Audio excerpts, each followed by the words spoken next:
for joining us on your business and economy review program, Economy Today. I am Zainab Obitin. The advent of the global system of mobile communications, GSM, in August 2001 brought with it a revolution in the information and communication technologies sector in Nigeria. The growth has been phenomenal. The Nigeria has been rightly described as one of the fastest growing GSM markets in the world. Given the volume of the explosion in the telecommunications sector in Nigeria, the Nigerian Communication Commission, NCC, established by Decree number 75 of 1992, is charged with the responsibility of regulating the operations of the private telecommunications services. And so today our focus will be on the activities of the Nigerian Communication Commission. So don't touch that dial.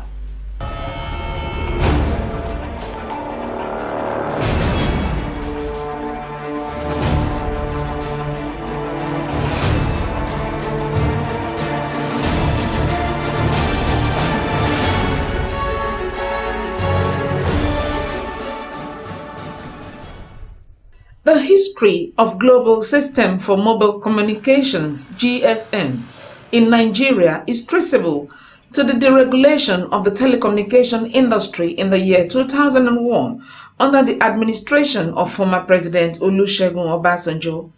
Before the advent of GSM, as it is commonly referred to, the Nigerian Telecommunication Limited, NITEL, was saddled with the responsibility of providing means of communication, basically the landline.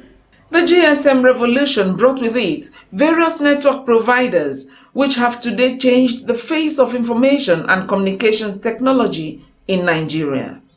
And so for efficient and effective service delivery, the Nigerian Communications Commission, NCC, was charged with the responsibility of licensing, registering, monitoring and regulating private telecommunications services provider in the country. Let's meet Dr. Eugene Jua, the current Executive Vice Chairman.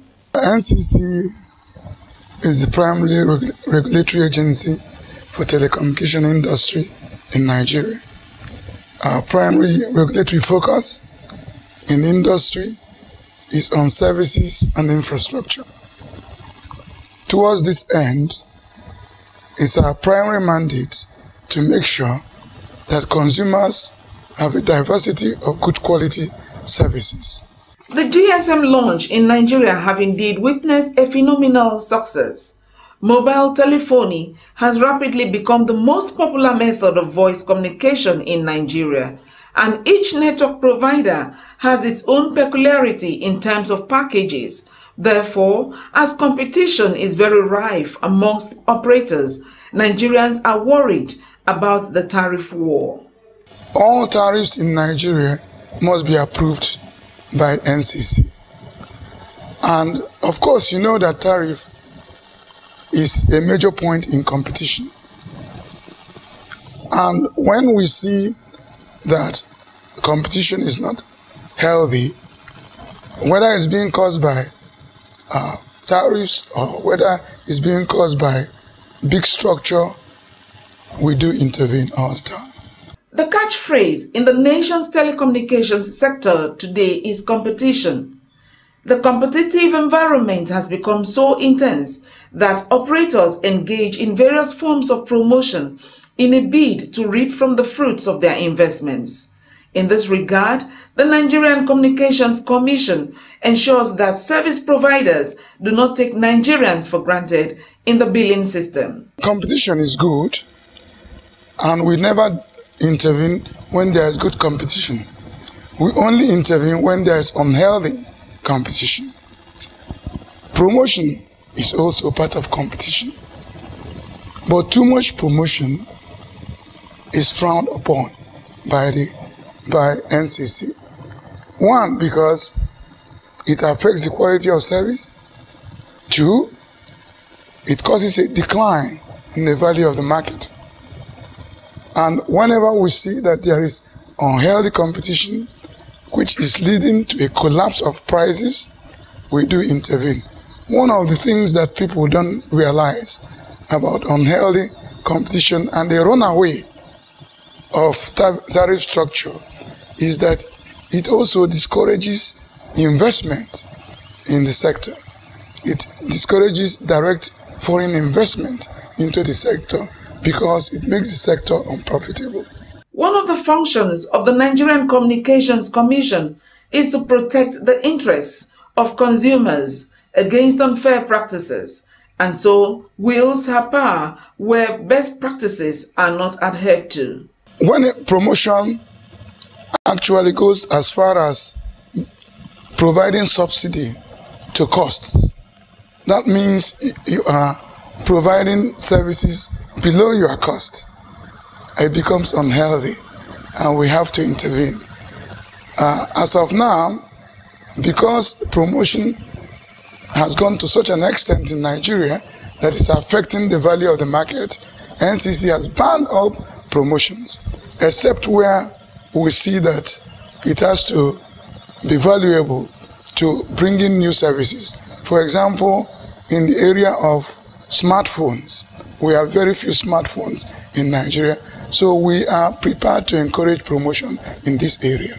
The epoch-making entry of the GSM into Nigeria have been truly explosive, as statistics have it that compared with just 400,000 lines in 2001, operators have recorded an increase of 132 million lines now. Despite this landmark achievement, consumers are yet to get value for their money. The primary cause of poor services in Nigeria is inadequate capacity by the operators. And this is caused by the phenomenal growth we have had in the sector. You will know that the sector has grown phenomenally from 400,000 lines in 2001 to 132 million lines as we are talking today. So this has put a lot of load on the infrastructure for the operators. The operators have kept on investing, and when we feel they are not investing enough and that they are not keeping pace with the sort of quality that we want, we nudge them a little bit by penalizing them. As Nigeria's telecom regulator, the Nigerian Communications Commission develop and monitor performance standards and indices relating to the quality of telephones and other communications services supplied to consumers in Nigeria. From a regulatory point of view, what we do is that we set parameters for quality of service. These are minimum parameters each operator must achieve. And we do measure these parameters every month. And if you fall below, there's an option to sanction you. And that is the primary reason for our sanctioning, that they have fallen below the parameters we set for quality of service. We have avenues for things to be reported to us. We have a customer care system. If you cannot resolve your issues with your operator, then you escalate the issues to us, and we can assure you that we resolve them. So from issues of sharp practices, if it's reported to us, it will be duly investigated, and if we find that the operator is wrong, there will be redress. No doubt, the introduction of mobile phones in the country today has changed the way people live and work. Also, businesses are made easier and more efficient, while families and communities are constantly in touch and feel connected. The Nigerian Communications Commission is leaving no stone unturned to address the issue of call drop. Telecommunication is a dynamic, multi-technology industry.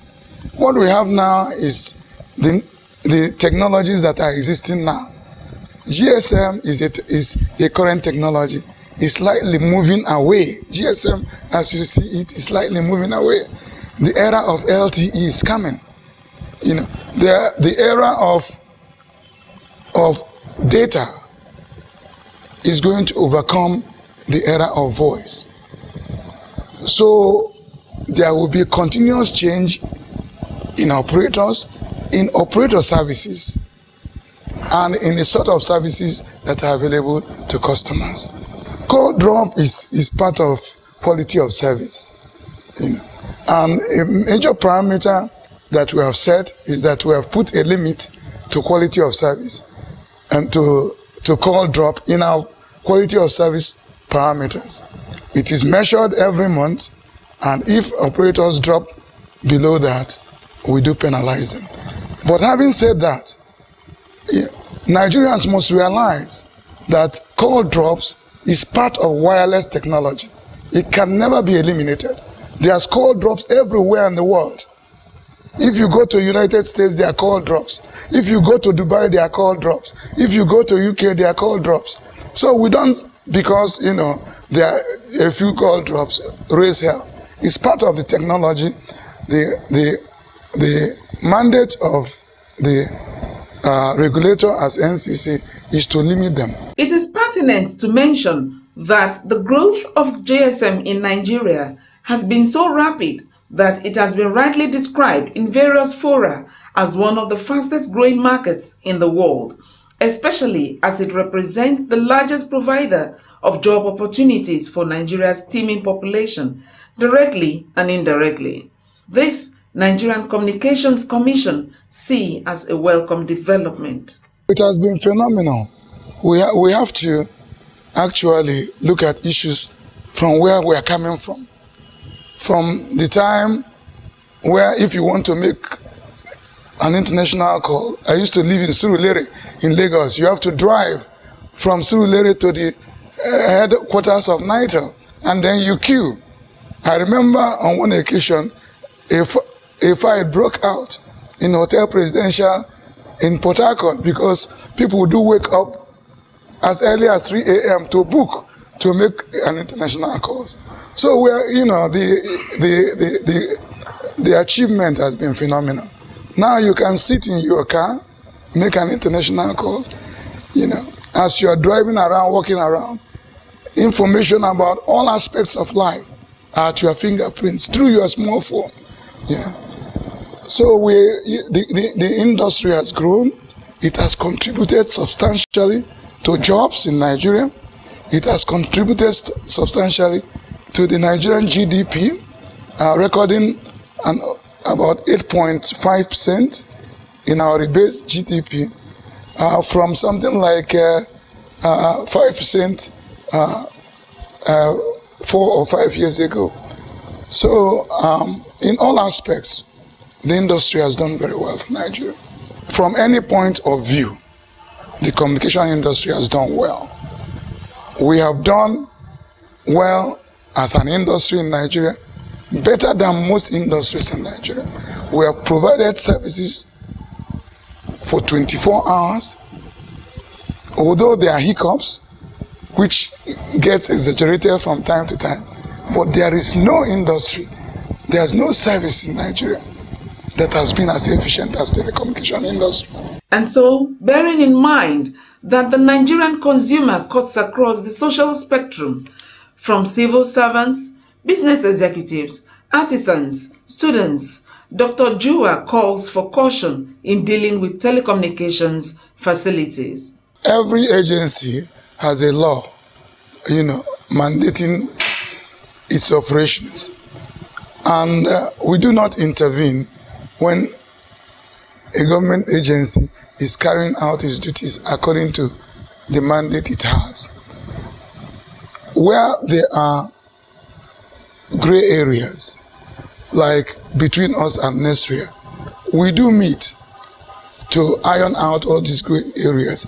For example, between us and Nesria, there is an MOU stating how we do things whenever there's an issue. And we do only have issues when this MOU is not being obeyed.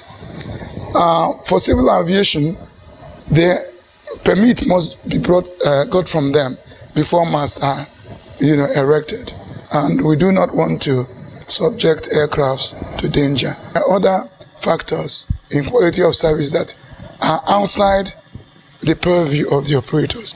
For example, their facilities are constantly being vandalized. There are big issues about state governments closing up their sites because state governments see the telecommunication industry as a revenue a source for them. As we are talking today, Anambra State government has closed up a lot of base stations in the east. And we do frown on this because any closure of facilities for telecommunication has to be done with care. First of all, those facilities are critical assets of Nigeria. Secondly, telecommunication is a security issue. If you cannot make calls, then the security of the environment deteriorates. So we do all we can, and I think also government is doing everything it can to persuade state governments, I mean federal government in this instance, to actually stop these closures or do it as a last resort. The Nigerian Communications Commission is determined to give Nigerians premium satisfaction on their network of choice, and so the federal government has put in place structures to achieve set objectives. NCC is an agency of government, and we deal with government on a daily basis. There's no way we could have been able to achieve what we have achieved without government support. We are a key anchor in the transformation agenda of the president. The issue of power is being addressed furtively by the government, as everybody can see. There are many initiatives from government to improve the power service in Nigeria. But having said that, it is part of the environment of doing business in Nigeria. And any operator coming to Nigeria must include it in his planning. And I can tell you, operators do complain, but they haven't done badly. You know, they have been able to provide fairly good services 24 hours a day, even when there are issues of power. And government is addressing it. There is no gainsaying the fact that challenges abound in the course of service delivery. In spite of this, the Nigerian Communications Commission is indeed steadily moving Nigeria in the direction of becoming the largest, most successful information and telecommunications destination in the West Coast. The major challenge, as everybody knows, is quality of service. The quality of service, the operators are not investing fast enough. There's no doubt about that. But as I've said also, there are issues that have exacerbated quality of service. There are issues of vandalization. There are issues of state governments unilaterally closing up base stations. Base stations are required to make calls. If there are 1,000 base stations and you close even 20 of them, it will affect the quality of service. So now, government has escalated action.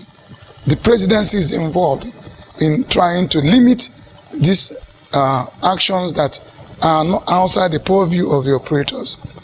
And I hope that very soon that all the governors of states will be summoned, and there will be a clear and truthful discussion about issues of multiple regulation, as it is referred to.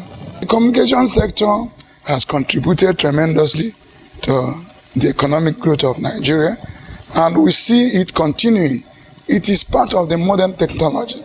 It is actually the major drive for taking Nigeria from this type of economy to the new type of economy, which is a knowledge-based economy. So Nigerians must have a lot of confidence in the sector. They must encourage the sector and give the sector all the support they deserve. We started out from a tele-density of something like 0.04% to more than 80% today, from 400,000 lines for the whole country in 2001 to more than 132 million lines, from an investment of $18 billion in the industry in 2010 to more than 32 billion. As I'm talking to you now, The achievements are numerable.